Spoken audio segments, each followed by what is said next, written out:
সম্মানিত ভাই বোনেরা, থামুন মাত্র 1 মিনিট। কিয়ামতের দিন আপনার বিরুদ্ধে কি অভিযোগ উঠতে পারে জানেন? আল্লাহ তাআলা সূরা আল ফুরকান আয়াত 30 বলেন, আর রাসূল বলবেন, হে আমার রব, নিশ্চয়ই আমার জাতি এই কোরআনকে পরিত্যাগ করেছিল। কোরআন পরিত্যাগ করা মানে শুধু না পড়া নয়, পরেও যদি তা না বুঝি, না মানি এবং জীবনে বাস্তবায়ন না করি, তবু আমরা এই সতর্ক বার্তার আওতায় পড়তে পারি।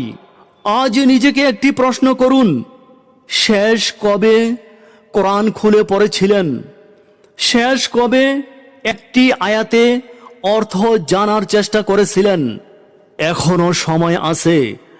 আজ থেকেই প্রতিদিন কয়েক মিনিট সময় কোরআনের জন্য রাখুন, কারণ কোরআনই দুনিয়ায় সঠিক পথের আলো এবং আখেরাতে নাজাতের অন্যতম পথ নির্দেশ। আল্লাহ আমাদের সবাইকে মানুষ হওয়ার তৌফিক দান করুন, আমিন। আর যদি এই নসিহত আপনার হৃদয় ছুঁয়ে যায়, তাহলে ভিডিওটি শেয়ার করুন। হয়তো আপনার একটি শেয়ার কারো জীবন বদলে দেওয়ার কারণ হতে পারে। আলহামদুলিল্লাহি রব্বিল আলামিন।